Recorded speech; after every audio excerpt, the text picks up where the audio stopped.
आज हमारे देश में हर एक व्यक्ति ये कहता है कि सरकारी दफ्तरों में सिस्टम नहीं बदल सकता।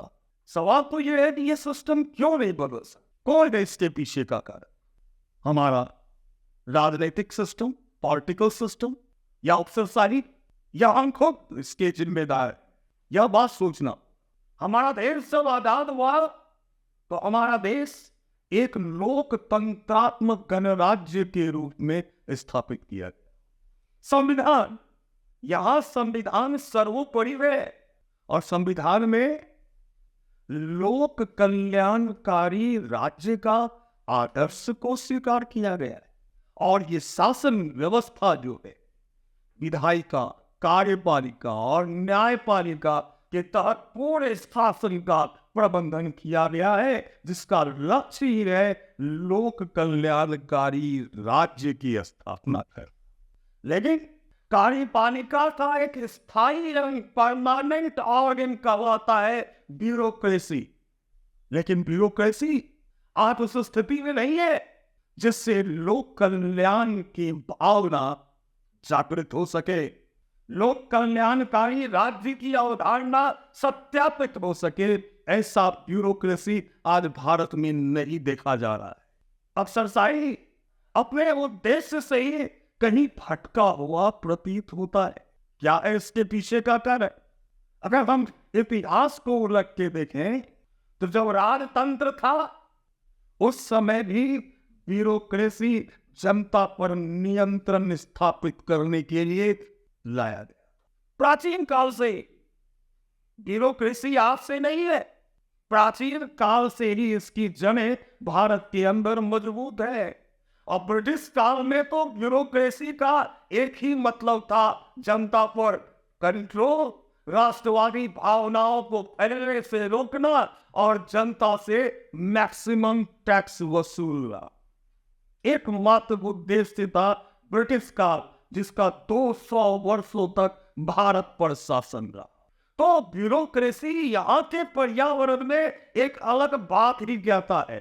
कहीं ना कहीं आम जनता में एक दहशत है ब्यूरोक्रेसी के प्रति। जनता आवाज नहीं उठाती ब्यूरोक्रेसी के प्रति। हमारे देश में पुलिस व्यवस्था, सिविल सेवा व्यवस्था, ये दोनों व्यवस्था का जनक ब्रिटिश अधिकारी कॉर्नवालिस माने जाते हैं। इंग्लैंड से पहले भारत में पुलिस व्यवस्था शुरू हुई, लेकिन आज इंग्लैंड में वो व्यवस्था लागू नहीं है, क्योंकि वहां बहुत ही प्रोग्रेसिव सोच के साथ पुलिस व्यवस्था को एक स्वरूप दिया गया है। वहां एक कांस्टेबल अपने योग्यता के बल पर सर्वोच्च पद तक पहुंच सकता है, लेकिन भारत में ऐसी बात नहीं है। हम उसी रूल रेगुलेशन को फॉलो कर रहे हैं जो ब्रिटिश काल से चलता है। तो कहीं पर्यावरण में एक शोषणकारी लक्षण की ओर संकेत करता है पूरा ब्यूरोक्रेसी। जबकि ऐसी बात नहीं है कि ईमानदार लोग ब्यूरोक्रेसी में नहीं है, लेकिन वो खुद स्वयं सिस्टम के शिकार हो जाते हैं। भले ही ब्यूरोक्रेसी अफसरशाही कार्यपालिका का स्थायी अंग है, लेकिन वो कहीं ना कहीं बंधा हुआ है राजनीति से। क्योंकि कार्यपालिका में पावर और पॉलिसी मेकिंग में जो राजनीतिक दल है, जो विधायिका है, वो भी संलग्न है। जैसे हमारे देश में कार्यपालिका का प्रधान राष्ट्रपति है, राज्यों में कार्यपालिका का प्रधान राज्यपाल है। अगर जिला परिषद की बात करें तो वहां जिला परिषद अध्यक्ष है जो जनता के द्वारा चुन के आते हैं। नगर निगम की बात करें तो मेयर है जो जनता के द्वारा चुन के आते हैं। हालांकि वहां ब्यूरोक्रेट्स की भी नियुक्ति होती है। आईएएस, आईपीएस या अन्य ऑफिसर कितने भी ईमानदार क्यों ना हो, उसे सिस्टम का हिस्सा बनना पड़ता है, क्योंकि उनका ट्रांसफर, उनकी पोस्टिंग और जिस डिपार्टमेंट में वो है वहां जितना भी पॉलिसी मेकिंग है वो हमारे राजनेताओं के पास होता है। अगर वो ईमानदारी से काम करें और भ्रष्टाचार के विरुद्ध जाए तो उनका ट्रांसफर कर दिया जाता। और इन ब्यूरोक्रेट्स को कोई व्यक्तिगत हानि का डर भी नहीं है, चाहे उन पर कितनी भी आवाज उठे। फाइलें दब जाती हैं, कोई व्यक्तिगत हानि नहीं होती इन भ्रष्टाचारी अफसरशाही की। कोई कोई कोई रुकावट नहीं है। भारत में नौकरशाही में अकाउंटेबिलिटी बहुत कम है, इसलिए नवाचार भी कम है, उनके काम करने की गति भी कम है। आप प्राइवेट सेक्टर में देखें, एक वर्क कल्चर आपको देखने को मिलेगा, लेकिन हमारे सरकारी तंत्र में यह वर्क कल्चर नदारद लगता है। आप किसी कार्यालय जाए तो वहां के साहब नहीं आते, वहां काम कराने के लिए आप सहज ढंग से बात तक नहीं कर सकते, इसलिए काम की गति ही बहुत धीमी हो जाती है। और आम जनता में यह भाव रहता है कि इन अफसरशाही से टक्कर नहीं लेना, यह बहुत शक्तिशाली है। एक डर है नौकरशाही के प्रति आम लोगों का, और यही विरोध ना करने की प्रवृत्ति जो होती है, यही मूल समस्या है हमारे देश में। प्रश्न नहीं पूछा जाता, विकास के नाम पर, कानून व्यवस्था के नाम पर जो खेल खेला जाता है ब्यूरोक्रेसी में, उस पर आम जनता आवाज नहीं उठाती। हमारे समाज का जो चौथा स्तंभ माना जाता है पत्रकारिता, वो भी कहीं ना कहीं समझौतावादी हो गई है। पत्रकारिता अब चौथा स्तंभ कहां रह चुका है? पत्रकारिता तो व्यवसाय बन गया है, जहां जनता सवाल नहीं पूछती, जहां आम जन में चैतन्यता का अभाव हो, जागरूकता नहीं हो, वहां क्रांति कैसे आ सकती है, वहां सिस्टम बदल कैसे सकता है? यह संभव ही नहीं। जिसे आम जनता सिस्टम कहते हैं, वो सिस्टम बनता है नेताओं से, ठेकेदारों से और अफसरों से। इसी को सिस्टम कहा गया, जबकि हमारा संविधान, जिसको सबसे ऊपर रखा गया है इस शासन व्यवस्था में, वो लोक कल्याण की बात करता है, वो आम जनता को सर्वोपरि रखता है। लेकिन ये सिस्टम बन रहा है नेताओं से, भ्रष्ट अफसरों से और ठेकेदारों से। क्या इसी सिस्टम के आधार पर हमारे देश का विकास हो पाएगा? एक लोक कल्याणकारी राज्य की स्थापना हो पाएगी? यह प्रश्न बहुत ही जरूरी प्रश्न है। यह प्रश्न आम जनता का प्रश्न है, यह प्रश्न जागरूक जनता का प्रश्न है। क्या इस तरह से हमारा सिस्टम बदलेगा?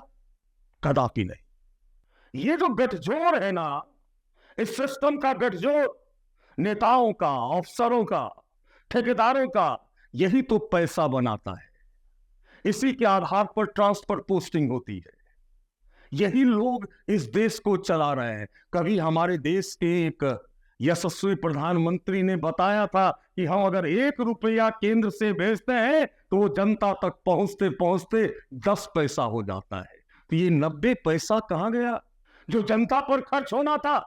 एक एक एमपी और एमएलए को लाखों रुपया सालाना दिया जाता है जनता के लिए, विकास के लिए। कहां चला जाता? आजादी के इतने वर्ष हो गए, कहां जाता है ये पैसा? कहां है कानून व्यवस्था? कहां है इंफ्रास्ट्रक्चर? जबकि जितना पैसा इन नेताओं के माध्यम से, ब्यूरोक्रेसी के माध्यम से हमारे देश में खर्च हुआ है या व्यय होता हुआ दिखलाया गया है, वो सिर्फ कागज पर है, यथार्थ में ऐसा नहीं। वास्तविकता तो यह है कि इस लोकतंत्र में जनता सबसे शक्तिशाली है। सरकार हम चुनते हैं, टैक्स हम भरते हैं, तो हमारे ही पैसे से हमारा शोषण क्यों? ये ब्यूरोक्रेसी हम जनता के लिए काम क्यों नहीं करती?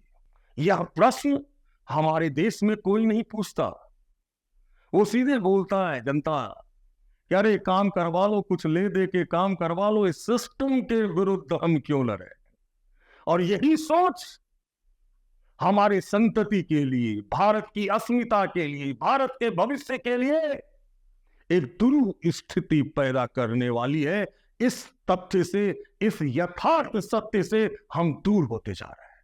आज आम जनता जो अशिक्षित है, भारत के साथ सबसे बड़ी समस्या है कि भारत में अशिक्षा अभी भी विद्यमान है। शिक्षा का स्तर सुधारने के लिए ना तो सिस्टम प्रयास कर रही है, वर्षों से एक ही ढर्रे में शिक्षा व्यवस्था है, और जहां अच्छी शिक्षा मिलती है वहां गरीब लोगों की पहुंच नहीं होती। सिर्फ बोलने से या सोच भर लेने से क्या सिस्टम बदल सकता है? सिस्टम कैसे बदलेगा? तो इस लोकतंत्र में शासन करने की बागडोर जिसे हम दिए हैं, वहां इच्छा शक्ति मजबूत होना चाहिए, ट्रांसपेरेंसी होनी चाहिए।